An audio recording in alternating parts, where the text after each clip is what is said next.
Because I am going to introduce our Mayor President, Mayor Sharon Weston Brewer.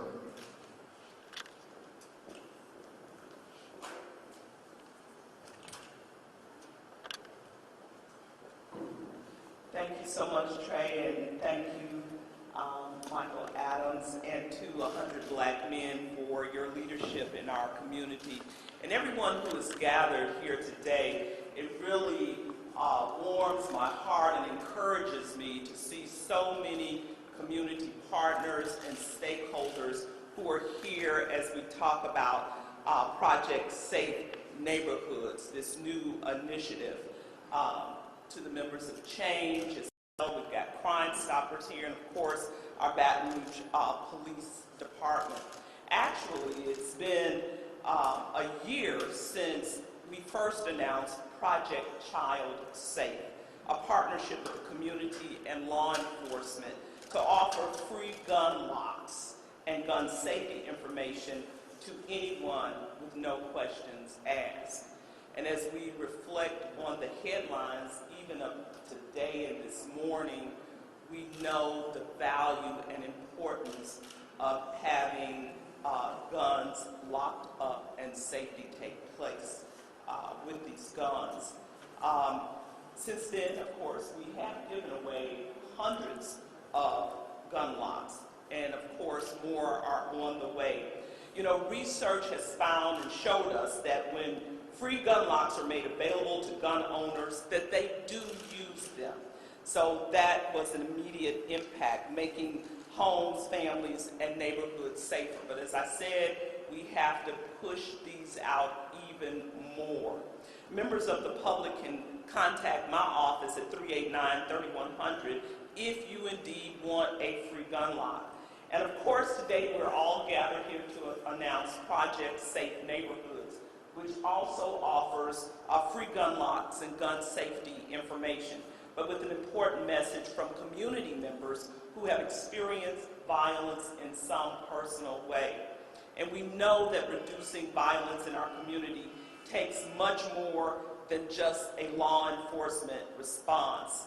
In our order to truly address the social and economic causes, we must have trusted messengers who are able to go into our neighborhoods and connect with community members most at risk of either committing violence or becoming a victim.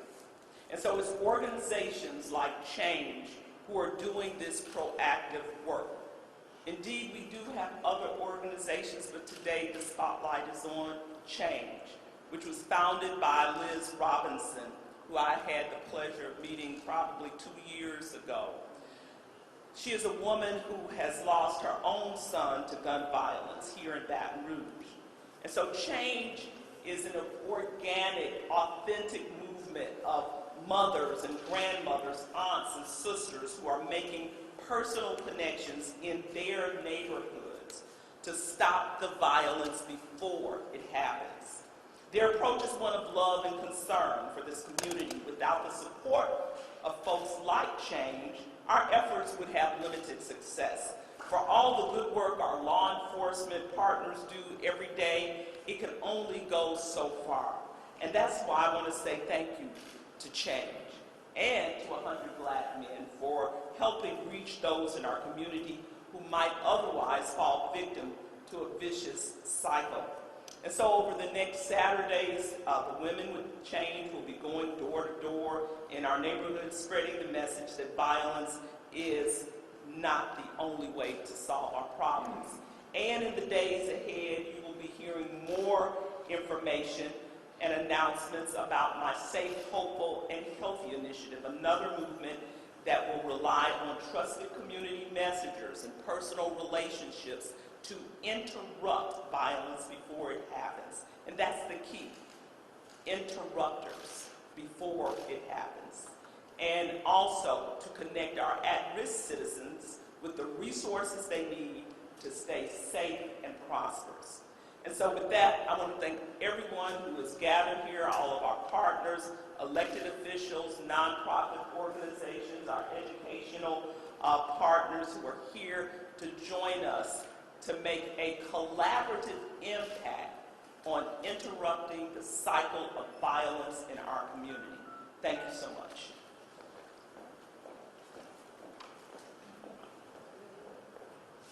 Thank you very much, Mayor Brown.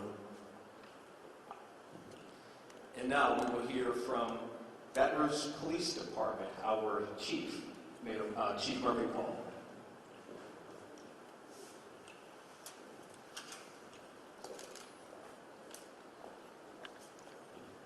I want to commend 100 Black Men of Baton Rouge for leading this initiative, and also Change, Crime Stoppers, and all of our partners, as well as our Mayor Brown, for her safe, hopeful, and healthy initiative, because I do believe that prevention, in which you see the focus, where it's a holistic approach, a community-based strategy to reducing crime in the city of Baton Rouge. And for the first time, we actually have an initiative that's led by the leadership that's going to have long-term positive outcomes when it comes to crime. You know, the Safe Neighborhood Project, the Safe Neighborhood, is a national campaign to create and foster safe neighborhoods to sustain reductions in violent crime. Now, the success of this program depends on a determined efforts by the groups that you see here today, by community leaders, volunteers, citizens, to help reduce gun violence. You know, it's unfortunate that we get the phone calls. The mayor and I get them. Every time there's a homicide in the city, we get a phone call. And I follow those phone calls up. I try to call them all. I may miss a few, and I apologize. But the pain in the mother's voice. I had to make that call yesterday. The mother was still crying when I called her yesterday. And in too many of these cases, we have opportunities for intervention. And that's why our focus will be just that.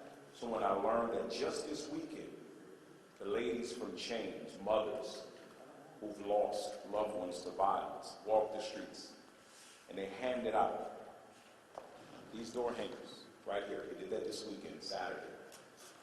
We talk about prevention efforts. There are too many opportunities to prevent crime in our city. We need you to speak up. We need you to call Change. We need you to call your faith-based leaders, your organizations, your churches. If there is a situation that worries you, please reach out to somebody. You don't have to wait until a tragedy happens. There are people here who waiting, who want to help. There are organizations that are here that want to help. And I believe that if we're armed with the moral courage, we can save lives and prevent families from enduring the heartless and heartbreaking stories that many of these mothers in our community share. So I'm encouraged by the cooperation, the collaboration that you're putting together, because I've said this from day one. True change is going to start from the community. And I get the calls. The mayor get the calls. The people in Baton Rouge are sick and tired of the crime. Thank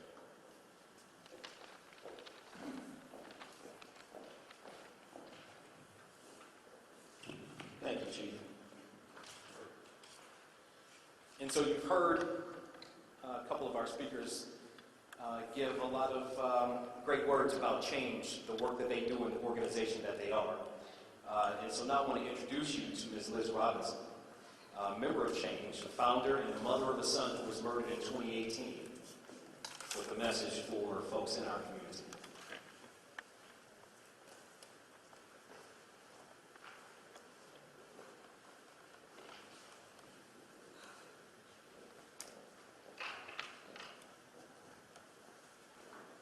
Good morning. It's a struggle. Just bear with me. My name is Liz Robinson. My son was murdered May 2nd, 2018. He was murdered broad daylight. We have no suspects. The community has not stepped forward. But I get the energy from the Lord. This is a struggle daily. I get calls from mothers daily. How do you do it? You're strong. I'm not strong. I promise you, I cry every day. This is something that I know that God has ordained me to do this. So, Change is an organization that's trying to change our community. It takes us to change this community. Saturday, we walked the Brookstown community. I mean, they really, really was excited to see somebody come. You know, they was like, we never thought nobody was coming for us. You know, what can we do? You know, we have gun locks. We want y'all to use these gun locks. We have a child that was shot this morning. You know, it started with me today, but tomorrow you can get that same call. And Change is here to try to help. I have ladies home and their sons were murdered. They grieving just like me. And we want the community to open up the doors to us and let us help y'all. So you don't have to walk in the shoes that we're walking in. This is a daily struggle for us to get up and move on with our days without our kids. So we really just want to try to change Baton Rouge. You know, enough is enough. And just killing senseless it's just got to stop. You know, and our hearts are hurting for mothers, you know, just recently, just January was a deadly month. You have 14 senseless murders. You know, that's 14 mothers that are missing their babies. And it just have to stop, Baton Rouge. We just have to do something. You can contact Change at changetheaura225@gmail.com. You can call us 225-267-7252. We will do whatever we need to do. You're beefing, call us. Let's try to see what we can do to stop the beef. You know, 9 times out of 10 is over nothing. You know, but once you pull that trigger and that bullet comes out, it don't go back in that gun. Now you just devastated 2 families. You know, my family because we done lost a child, and your family because you're going to go to jail for the rest of your life. So we have to stop. We have to come together and know that we can do better. We got to do better. So anybody want to be a part of Change, contact us. I'll let you know where we're meeting at. But we're going to be doing this up until probably the middle of April, that we're trying to make a change in Baton Rouge. And I'm going to bring Sateria on tape aboard, and she's from Change, and she'll give you more canvassing information.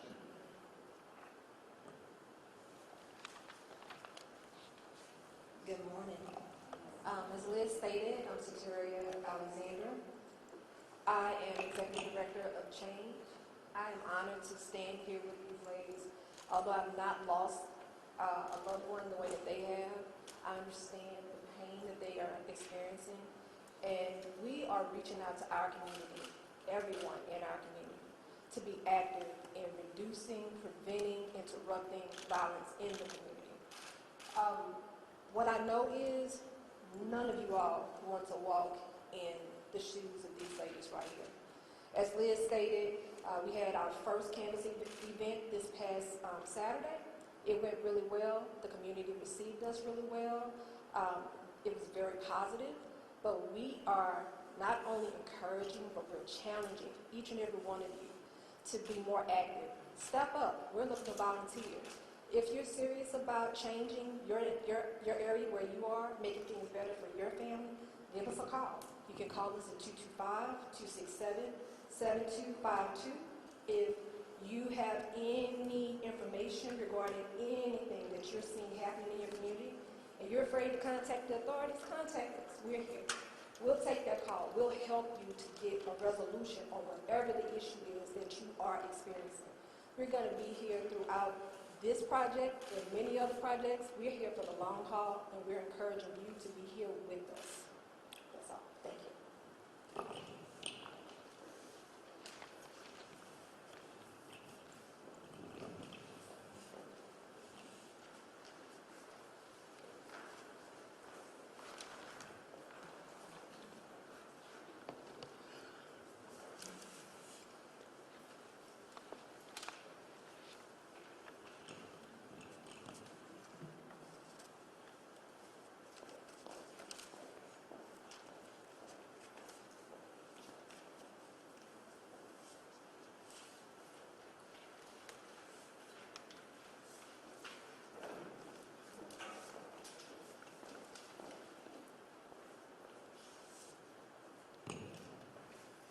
After hearing that, I hope you all see why it's obvious why change is the perfect partner in this work. These phenomenal ladies, as was mentioned, none of us want to have to stand or live one day walking in their shoes.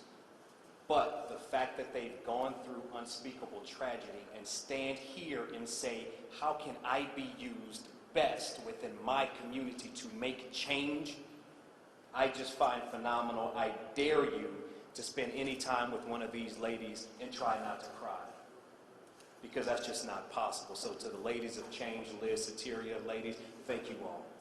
And we look forward to walking these neighborhoods with you in the coming weekends. Our last speaker, prior to us taking questions, comes to us. She's the Director of the Department of Human Development and Services with the City Parish, Ms. Bernadine Mabry.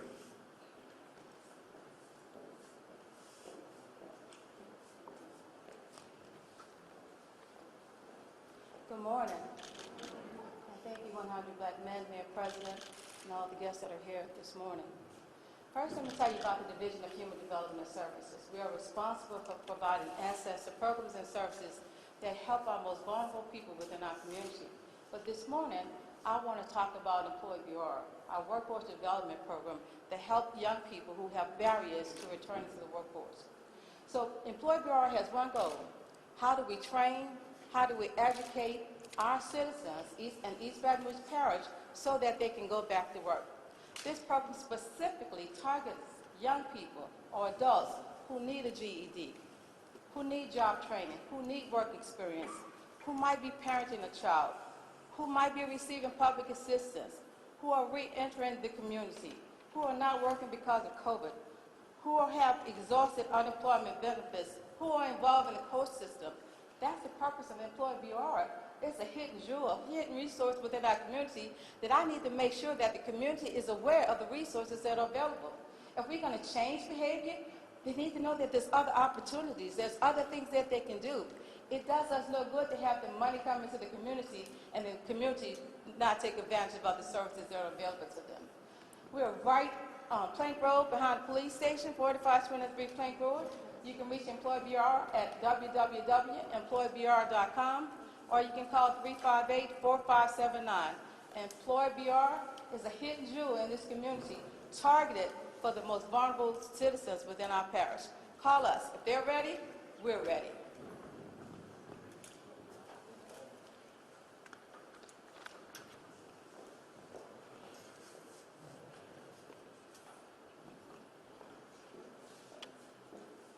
Thank you, Ms. Neal.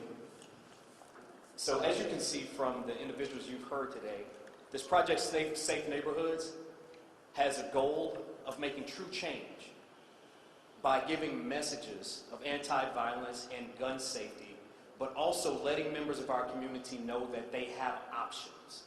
There are opportunities out there through Employee BR that can help folks finish their education. Baton Rouge Community College, who has programs that can take folks from where they are and get them trained into working. And to be very clear, we understand that there is no panacea.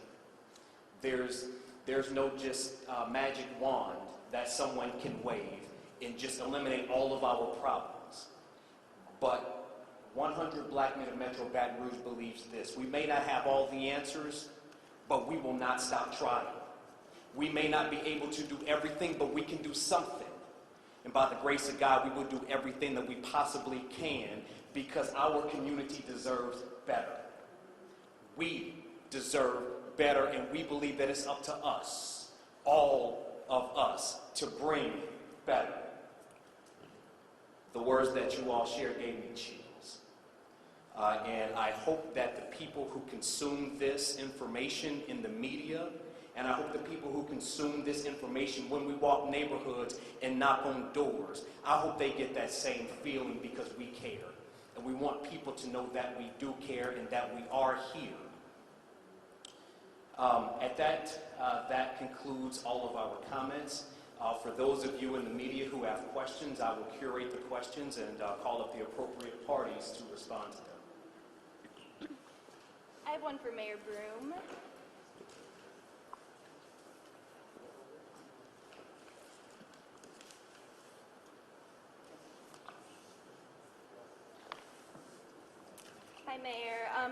I feel like you kind of touched on this when you spoke earlier about headlines, but we're just finding out a 3-year-old accidentally shot himself. Is that the type of situation that you're frustrated with to hear about?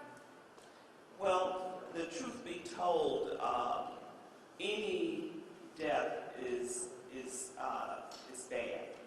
Of course, when we hear of a 3-year-old that lost his life because of access to a gun in the house, we know that this is what we're talking about this morning to help remedy that problem, and that is gun locks and gun safety. So I believe while we are dealing with many aspects of crime and public safety in our community, that this is an easy response to get locks, gun locks in the hands of our citizens. We have them, and we can accommodate people. Yes, is that for me? We've heard, yeah. We've heard so Somehow I felt like a lot of questions. We've heard so much about the coronavirus being responsible for this uptick in crime, and at the same time, it's made it harder to carry out community policing efforts because it's not as safe. So, what are some of the new solutions and ways that the city is adapting with the virus in mind to still try and drive the crime back? Well, of course, as we all know, crime, the reasons behind crime, as we've talked about a lot, are varied components. There are socioeconomic issues dealing with poverty, education, lack of opportunities, etc. So we have adapted in many ways. Let me give you one example in terms of reaching our young people. There are many programs that have gone virtual to reach our young people. In the meantime, being COVID guarded and COVID safe, we have our organizations that are still going out in the neighborhoods like Change. And so we don't stop the fight against crime because of COVID. We adapt ourselves to be COVID safe and still carry on the work. And that includes, of course, our law enforcement as well. Yes, sir. I'm not part of the media or nothing like that. I'm just here. I remember I had called on the camera for you one time about something happening in Copper Ridge, a shoot, and I was on camera and I told him, if we don't come together, us as young men, because I was at work, I left work, and I was like, hey man, I'm going to the community meeting, man. Y'all want to come? What's going on? I'm going to take my lunch break and go right now. Oh man, I ain't going down there. They turned and kept doing what they was doing. They could have took their lunch break with me and came down. But I'm looking around and nobody young like me sitting here getting this message from these women. So what do I have to do to go out and tell my friends and say, hey man, yeah, I know we like that music. I love that music. But we got to put the music down. We got to put this down, and we got to figure out a way to come together in a way to where we all can relate to it, because we all wear suits. He don't live in the community, so he can ask you this question, but he don't live here. I live here. So I'm asking, what do I got to do to get my own 100 black men down here, and the next brother can get 100 black men down here? What do we have to do to get that going? Because if we don't get that going, what's going on out there is going to continue, because we're going to keep moving as individuals. So, brother, your response is music to my ears and music to our ears. We appreciate you for being here. And so we need you to help be an ambassador, to help bring people together. Just like the organization Change exists, you can certainly develop your own initiative, and we'll be glad to empower you to do that. We'll give you the resources, we'll give you the information. But if you can get 10, 20 more like you who are on the same page, and I know they're out there. You know why I know they're out there? Because I received a text message from a young man last night. I was trying to find it, and he said to me, I'm going to read what he said. He said to me, hey, how are you? What are we going to do to stop these senseless killings? Should we get on video and say something about stopping the violence? Let me know if I can be of some assistance. going to have to get community guys involved. And that's exactly what you just said. And so this is my challenge to our community. You know, February is Black History Month. And we celebrate and we commemorate the accomplishments of African Americans and what they have done in American history here. And so this is my challenge. January was overwhelming in terms of the crime. We know the stats. And so I'm going to challenge every organization, every African American organization. Thank you, 100 Black Men. Thank you, Change. But there are a lot of churches out here. There are a lot of other organizations. Let's all make sure that we change the narrative, that we don't have another month like we did in January, that we will be able to make this February 2021 a historic month for Baton Rouge, that we will see a downturn in crime, criminal behavior, and homicides. I believe if we all have the same passion and determination as this young brother right here, that we can make it happen. And so,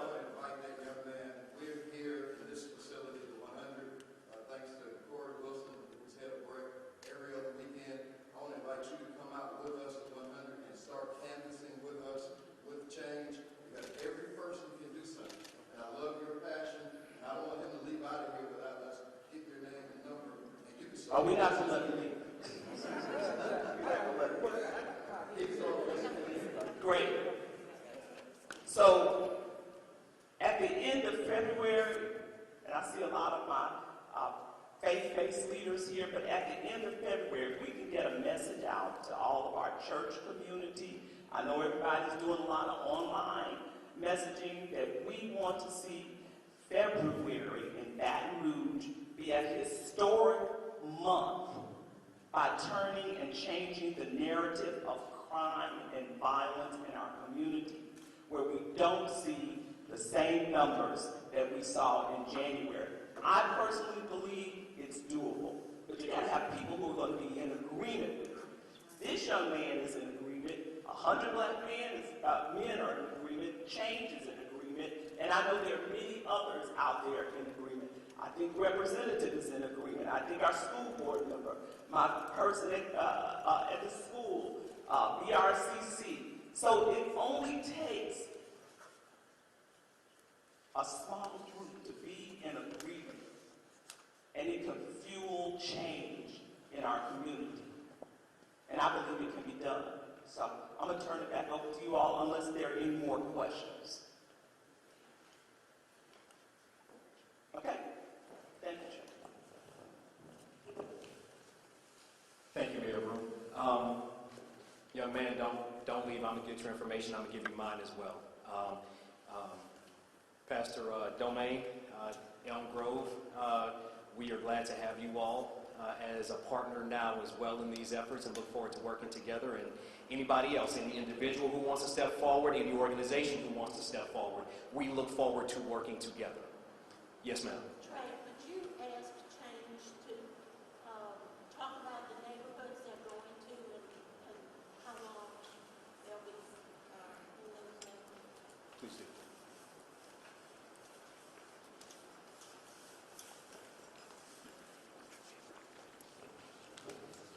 Yeah, thank you so much for reminding us of that. As we mentioned earlier, we will be continuing our canvassing efforts. We will be visiting Dixie next, which will be Saturday, February 6th. You can see us in Eden Park. Saturday, February the 20th. We'll be in the bottom on Saturday, February 27th. We'll be back in Brookstown on March 6th. And in Dixie again, March 13th. We'll be back at Eden Park on March 27th. And we'll be at the bottom April the 10th. Now, if you would like to volunteer, if you would like to be a part of these canvassing efforts, you can send us an email at changebr225@gmail.com. We will add you to our list so that we can let you know where our meetup locations will be a couple of days before we meet in those locations. Again, that email address is changebr225@gmail.com. Thank you. Absolutely. So we are selecting those locations because these are areas that appear to be hit the hardest with violence. We have worked with authorities and we've watched the news. And what we know is that these areas, these zip codes, these are areas that are most likely impacted by violence. So we want to make sure that these are the areas that we are connecting with. These are the community members that we want to make sure that we are there and letting them know that they have access to resources, they have access to support, and that's why we're here. Any other questions? Can you describe the conversation when you knock on a door in one of those neighborhoods? What does that sound like? What are you telling? What are you asking? It sounds like a neighbor talking to a neighbor because that's what we are. When we knock on the door, we introduce ourselves as Change. We let them know that we are here to intervene and to prevent violence. We let them know why we are choosing to do what we're doing. We're giving them the same stories that we've given you because that's our story. But we're also letting them know that they have an obligation as well as everybody else to be a part, to be an active part of changing what's happening in our communities. I have a question for Mr. Adams.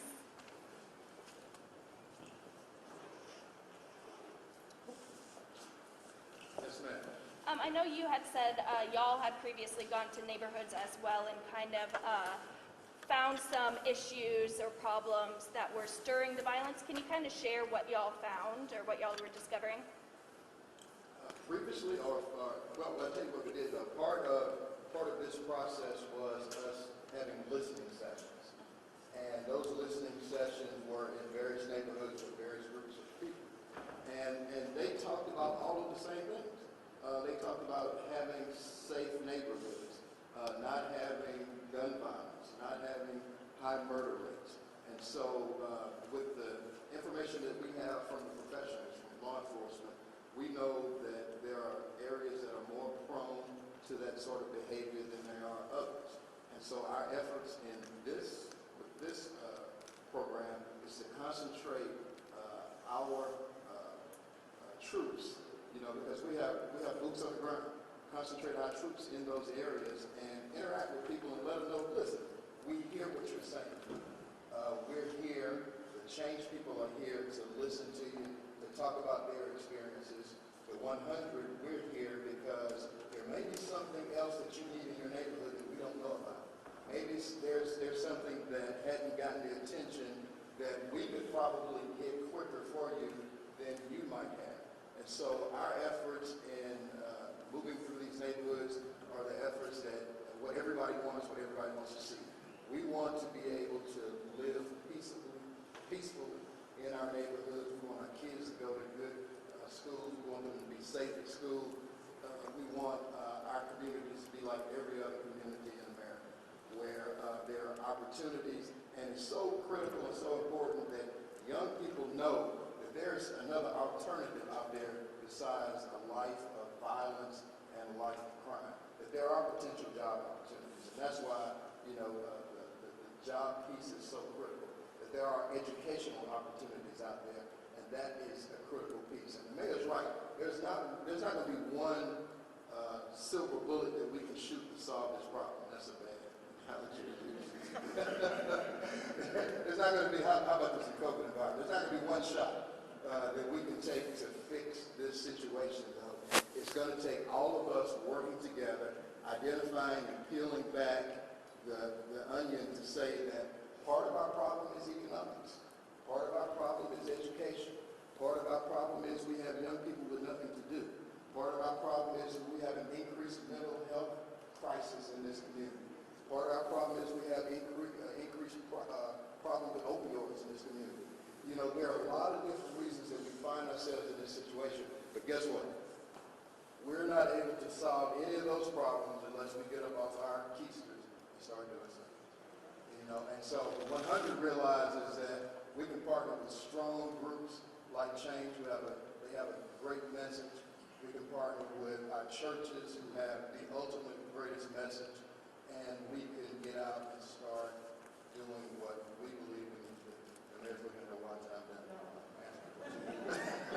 Yeah, I'm sorry. Tell me where you go. Go ahead. I want to clarify something about the horrible incident with the 3-year-old child. The baby's still in the hospital. Like, Pastor, can you please come up there for one please? We want to ask as we conclude that you lead us in prayer and praying